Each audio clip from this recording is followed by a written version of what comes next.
नमस्ते, स्वागत तथा अभिवादन। कार्यक्रम अतीतका पानाहरूको यो अर्को नयाँ श्रृङ्खलाको साथमा आज पनि म कुमार गौतम उपस्थित भइसकेको छु। कार्यक्रम अतीतका पानाहरूमा हामी तपाईको आफ्नै कथा, आफ्नै व्यथा प्रस्तुत गर्ने गर्दछौँ। तपाईकै दुःख अनि सुख, हाँसो अनि आँसु, मिलन अनि बिछोडका कथा हामी कार्यक्रममा प्रस्तुत गरेर तपाईको दुःख बाँड्ने कोसिस गर्नेछौँ। दुःख बाँड्यो भने मन हलुङ्गो हुन्छ रे। हामी पनि तपाईको दुःख सबै सामु बाँडेर तपाईको त्यो दुखेको मनलाई हलुङ्गो बनाउने कोसिस गर्नेछौँ। तपाईँ कति बिर्सनै नसकिने अतीत हामीलाई पठाउन चाहनुहुन्छ भने पत्रचारको लागि हाम्रो ठेगाना तपाईले यसै भिडियोको सुरुमा र अन्तिममा हेर्न सक्नुहुनेछ। कार्यक्रम अतीतका पानाहरूमा आजको बसाइमा मैले लिएर आएको छु दिनमान गुरमछानले लेख्नुभएका अतीतका पानाहरू। अब हामी कार्यक्रममा उहाँका अतीतका पानाहरू प्रस्तुत गर्दैछौँ। कथा यसरी सुरु हुन्छ। काठमाडौँमा चिसो बढ्दै थियो। यो चिसो मौसममा तातो चिया पिउँदै गर्दा मोबाइलको घन्टी बज्यो। चिसोमा तातो चिया पिउँदै गरेको मान्छेलाई अल्छी लाग्नु स्वाभाविक नै हो। त्यसैले अल्छी लागेर मोबाइल उठाइन। तर अर्को पटक पनि मोबाइल बज्न थालेपछि चाहिँ उठाउन करै लाग्यो। हेलो, उताबाट महिला आवाज आयो। हजुर भन्नुहोस्। मेरो आवाज उता पुग्यो। उसले मलाई नमस्कार भने। सम्बोधन गर्दा नगर्दै त्यो आवाज कतै सुने झैँ लाग्यो। यसअघि यो आवाजसँग म चिरपरिचित भए जस्तै लागेर आयो। उसले मसँग भेट्न चाहेको कुरा गर्दा मैले चियाको अन्तिम घुर्को लिँदै थिएँ। यो अन्तिम घुर्कोले मलाई आनन्द दिइरहेको थियो। त्यही आनन्दको मौकामा मैले उसलाई भेट्ने समय दिएको थिएँ। मैले स्वीकृति जनाएको थिएँ। तपाईले जहाँ भन्नुहुन्छ म त्यहीँ भेट्न आउँछु, उसले उत्साहित हुँदै भने। आज दिउँसो 2 बजे भ्रिकुटी मण्डपको चाम्लिङ कफी सपमा आऊ न, म त्यहीँ हुन्छु। दिउँसो 12 बजे पर्यटन बोर्डमा एउटा किताबको विमोचन थियो। विमोचनपछि उसलाई भ्रिकुटी मण्डपमै भेट्न सकिने भएकोले मैले उसलाई त्यहीँ बोलाएँ। उसले ठीक 2 बजे आउने बाछा गरेर फोन काटी। हाम्रो संवाद सकिएको 5 मिनेट बितिसकेपछि पनि उसको आवाज मेरो कानमा गुन्जिरह्यो। यो आवाज मैले पहिले पनि सुनेको महसुस भइरहेको थियो। तर बुढ्यौली लागेको मस्तिष्कले ठम्म्याउन भने सकेन। विमोचन कार्यक्रम सकेपछि म सोझै भ्रिकुटी मण्डपतिर लागेँ। भ्रिकुटी मण्डपको चाम्लिङ कफी सपको अगाडि पुग्दा 2 बज्न बाँकी नै थियो। म सरासर कफी सपभित्र पसेँ। मेरो रोजाइको टेबल खाली नै थियो। एउटा कफी मगाएँ। मेरो अर्डर लिएर वेटर गयो। ठिक त्यही बेला ढोकामा एक किशोरीको आगमन भयो। चिरपरिचित अनुहार प्रवेश गर्दै थियो। यो कसरी हुन सक्छ?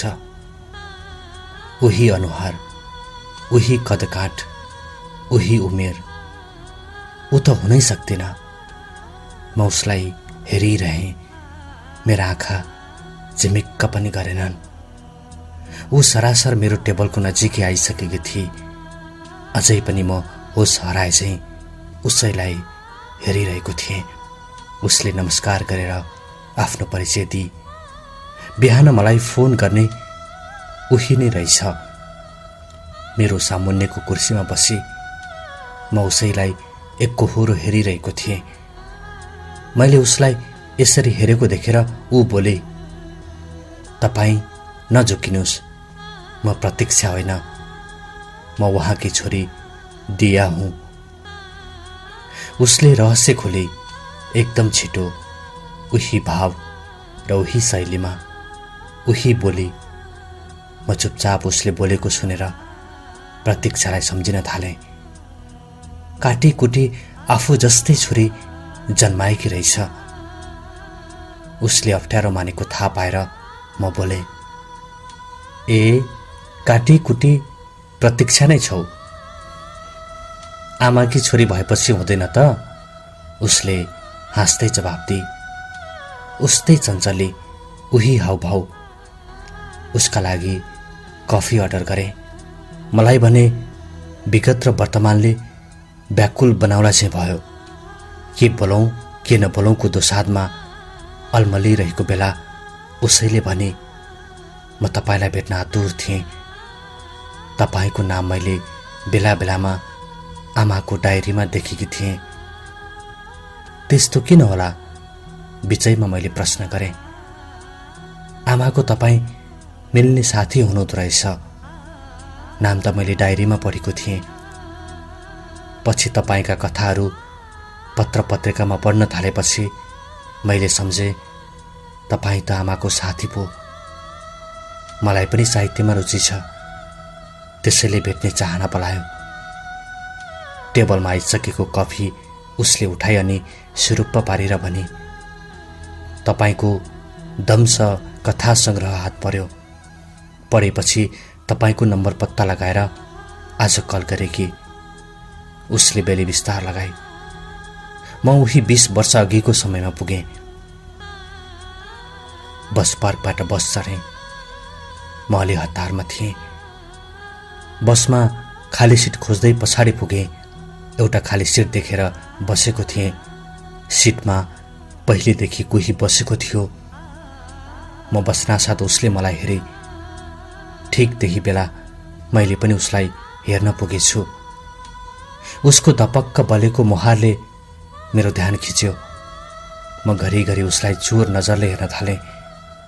ऊ त्यही मौकामा बसको झ्यालतिर हेर्न थाले। ओर्लने बेलामा म आत्तिएँ। भाडा तिर्न खल्ती छाम्दा थाहा पाएँ वालेट बोक्न बिर्सिएछु। म लगभग छटपटाउन थालेँ। मेरो हालत देखेर उसले थाहा पाए र सोधी, तपाईँ आत्तिए जस्तो लाग्यो, के भयो? वालेट बोक्न बिर्सिएछु। म लजाउँदै र आत्तिँदै बोलेँ, मेरो पैसा पनि उसैले तिरे। म उप्रति कृतज्ञ भएँ। मलाई चारदो बाटोमा त्यसै छोडेर ऊ जान लागि। ऊ टाढा नभइदिए हुन्थ्यो जस्तो भयो, तर म उसलाई कसरी रोक्न सक्थेँ र? सहयोगका लागि धन्यवाद। कुरामा अल्मलाउन खोज्दै थिएँ। मुसुक्क हाँसोको उपहार दिँदै ऊ अघि लागि। उसको नाम सोध्न भुसुक्कै बिर्सेछु। म हतारिँदै उसलाई पछ्याउन पुगेँ। पछ्याउँदै भने, माफ पाऊ, मैले तिम्रो नाम सोध्न बिर्सिएछु। तिम्रो नाम थाहा पाउन पाए धन्य हुने थिएँ। प्रतीक्षा। जादुको छडीले फुक गर्न साथ आँखा अगाडि फुलको गुच्छा देखा परे झैँ म निकै खुसी भएँ। कति मिठो नाम। उसको यो नामलाई मुटुमै राखौँ झै भयो। 2 सातापछि हाम्रो भेट फेरि भयो। म प्रगति पुस्तक पसलमा किताब किन्न पुगेको थिएँ। ऊ त्यहीँ किताब खोजिरहेकी थिए। उसलाई देखेर म दङ्ग परेँ।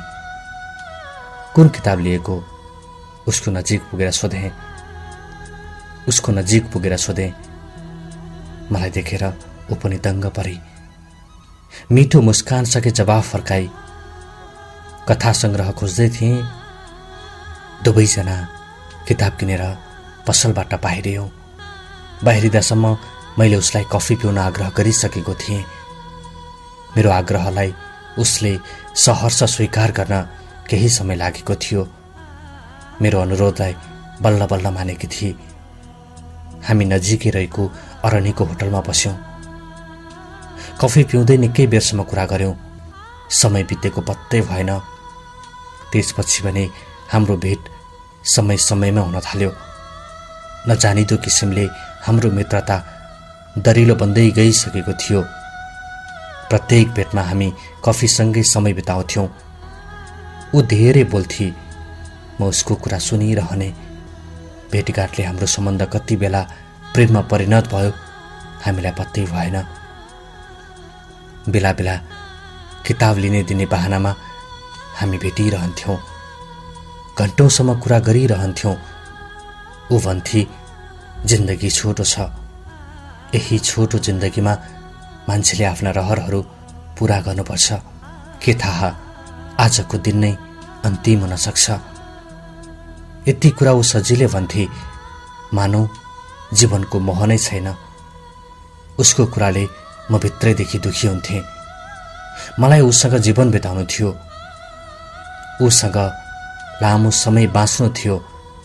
त्यसैले म भन्थे, यो अन्तिम भेटको कुरा अबदेखि नगर।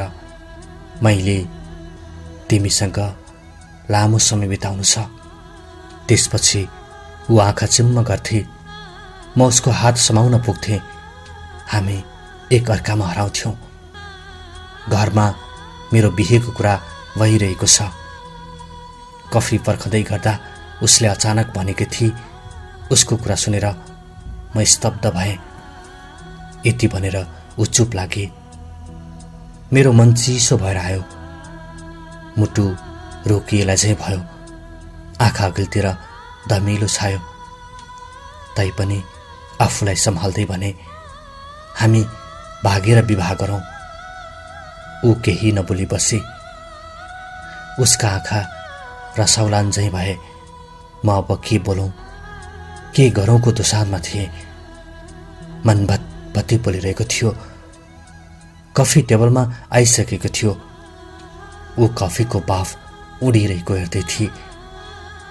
म घरि उसलाई त घरि कफीलाई हेर्थेँ।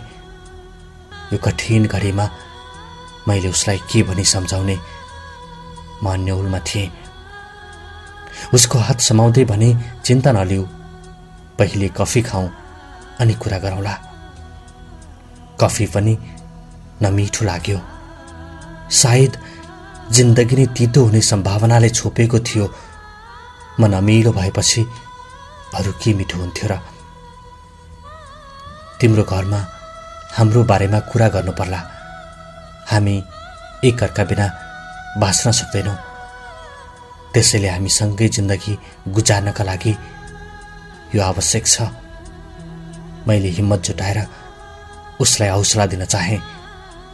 म उसलाई विवाह गरी आफैसँग राख्न चाहन्थे। यसको समाधान यही हो भन्ने लागिरहेको थियो। उसका आँखाबाट मुसलधारे वर्षा भयो। उसको बगिरहेको आँसुले मलाई पनि रुवायो। उसको हात समाइरहे। धेरै पछि उसले मुख खोली, म तपाईँ बिना बाँच्न सक्दिनँ।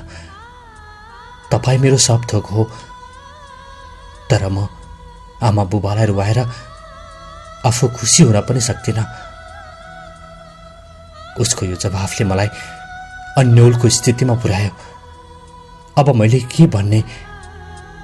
उसँगको आजीवनको सपना देख्नु मेरा लागि अब कतिसम्मको यथार्थपूर्ण हुनेछ? म यस्तै अन्यौल स्थितिमा चुपचाप थिएँ। उसलाई के भने आठ भरोसा दिने भन्नेसम्मको सुझबुझ अब म भित्र रहेन। ऊ झन् नबोली बसिरही। मलाई यो मौनताले झन् पोल्न थाल्यो। उसले आँसु झार्दै अचानक मलाई अंगालोमा कसे। उसको सुक्क सुक्क आवाज मेरो कानमा ठोकिरह्यो। उसले मलाई जोडले अंगालोमा कसेकी थिए। म मुडो चाहिँ हलचल नगरी उसलाई साथ दिइरहेको थिएँ। निकै बेरपछि उसले अंगालो खुकुलो पार्दै भनी, अब जाउँ। मन नहुँदा नहुँदै पनि छुट्टिनु पर्यो। ऊ रुँदै गई। पर पुगुन्जेल उसलाई हेरिरहे। ऊ बेला बेला भन्ने गर्थे, यो अन्तिम भेट पनि हुन सक्छ। जब ऊ मनदेखि पर पर हुँदै गई, उसका ती कुरा मेरा कानमा गुन्जिन थाले। म हारेको अवस्थामा गरुङ्गो मन लिएर फर्किएँ। सायद ऊ पनि म झैँ गरुङ्गो मन लिएर फर्किएकी थिए। उसले भने झैँ त्यो भेट हाम्रो अन्तिम भेट भइदियो। उसको बिहे भएको खबर पछि मैले थाहा पाएँ। यो खबरले म मर्माहत भएँ। उसको र मेरो अन्तर्जातीय प्रेमको जित हुन सकेन। हाम्रो हार भयो। अहिले ती दिन सम्झेर मन भारी भएर आयो। अतीत मेरो आँखा सामु थियो र दिया मेरो सामु बोल्दै थिए। उसले आफ्नो बारेमा बताउन थाले। उसको कुरा बिचमै काटेर सोधे, तिम्रो बुबा के गर्नुहुन्छ? मेरो प्रश्नले ऊ अलमले। उसले अलि अप्ठ्यारो महसुस गर्थे भने, बुबा हुनुहुन्न। म जन्मिएकै महिना उहाँ बित्नु भएको रे। कफी सुरुप्प पार्दै खै के सोच्न थाली। एकछिन मौनता छायो, तर उसले आफूलाई सम्हाल्दै बोली, मलाई कथा खुब मनपर्छ। आमालाई पनि मनपर्छ। मैले कथा लेख्ने प्रयास पनि गरेको छु। ऊ धारा प्रवाह रूपमा बोलिरही। उसको कुराले मलाई तान्यो। उसका पनि प्रतीक्षा चाहिँ रहरहरू रहेछन्। मैले कुनै बेला प्रतीक्षालाई भनेको थिएँ, मलाई तिमीबाट छोरी चाहिन्छ। ऊ छोरा मन पराउँथे। ऊ भन्थे, छोरीले दुःख पाउँछे। दुःख दिन छोरी पाउनु हुँदैन। आखिर उसले छोरी पाएकी छ। उसले मलाई त्यति बेला सम्झियो कि सम्झिएन? आखिर हाम्रो प्रेम किन सफल हुन पाएन? किन उसले मलाई त्यसै छोडेर गई? म भित्र प्रश्नका खाकाहरू उम्लिन थाले। म प्रतीक्षाकी छोरीसँग थिएँ, त्यसैले मैले आफूलाई सम्हाल्नु जरुरी थियो। बितेका दिन सम्झेर अहिले आवेशमा आउनुको कुनै तुक थिएन। त्यसैले म उसकै छोरीलाई हेर्दै बोल्न थाले, तिम्रो इच्छा पूरा गर छोरी। मैले गर्नुपर्ने सहयोग म गर्नेछु। बोल्दा बोल्दै मेरा आँखा उसको आँखी भाउमा पुगे। अघिदेखि मङ्गोलियन झैँ लागेका उसका आँखा म निहालिरहेको थिएँ। आँखी भाउ मबाट छुटेको थियो। एउटा कोठी आँखी भाउमा थियो, ठिक उस्तै जस्तो मेरो थियो। तपाईँ कता हराउनु भयो? उसले मेरा आँखा अघिल्तिर हात हल्लाएर ध्यान खिच्न चाही। म भने उसलाई देखेर आएको प्रश्नमा अल्झिएको थिएँ। उसको जवाफमा मैले भने, म तिम्री आमालाई सम्झँदै थिएँ। तपाईँले अहिलेसम्म बिहे नै गर्नु भएन, किन होला? अचानक उसले मलाई सोधे। अचानकको यो प्रश्नले म रन्थनिएँ, तर यसको जवाफ मसँग थिएन। प्रतीक्षासँगको बिछोडले रन्थनिएर म वियोगी भएको थिएँ। बिहेको कुरामा कहिल्यै ध्यान गएन। उसको कुराको जवाफ नदिए भने मेरो बारेमा धेरै कुरा खोजी गरेछौ। एउटा असल पाठकको परिणामस्वरूप यति त खोजी गरिहालिन्छ नि। उसले के भने आफ्नो बारेमा बखान गरे। त्यता मेरो ध्यान चाहिँ कमै थियो। यति बेला म पुराना कुरामा अल्झिएको थिएँ। प्रतीक्षाले त्यति बेला आफ्नो महिनावरी बन्द भएको कुरा मलाई सुनाएको सम्झेँ। यो कुरा मेरो मगजबाट फुत्किएको थियो। उसँगको अन्तिम भेटपछि हाम्रो भेट भएन। अर्को महिनामा उसको विवाह भएको सूचना मैले पाएको थिएँ। त्यसैले यस विषयमा धेरै कुरा हुन पाएको थिएन। अन्तिम भेटमा उसले मेरो सामु बलिन्द्र आँसु बगाएको सम्झेँ। मन बक्कानिए चाहिँ भयो। यति बेला उसको खुब माया लागेर आयो र मनमा एउटा प्रश्न उब्जियो, के दिया मेरी छोरी हो? मलाई चाहिँ ऊ मेरी छोरी हो भन्ने पक्का भयो। उसको आँखी भाउमा भएको कोठी मङ्गोलियन झैँ लाग्ने आँखा, उसले मलाई खिचिरहेको थियो, आफ्नोपनको महसुस गराइरहेको थियो र मलाई विश्वस्त पारेको थियो। आखिर प्रतीक्षाले यति ठुलो निर्णय किन एक्लैले लिई भन्ने प्रश्नले घेर्न थाल्यो। अङ्कल, तपाईँको कथा आमाले पढिरहनुहुन्छ, मैले उहाँलाई पढ्न दिने गरेको छु। यति भनेर ऊ मसँग बिदा हुन चाहे। फेरि फेरि भेट्ने कुरा गरेर ऊ कफी सपबाट बाहिरी। उसले अङ्कल भनेकोले होला मन भारी भएर आयो। कथा कथा बिचे चाहिँ भयो। आफैदेखि रिस पनि उठेर आयो। मनमा नै भने, प्रतीक्षा, के दिया मेरी छोरी हो? आखिर तिमीले उसको बारेमा मलाई किन भनिनौ? दिया ओझेल हुँदै थिए।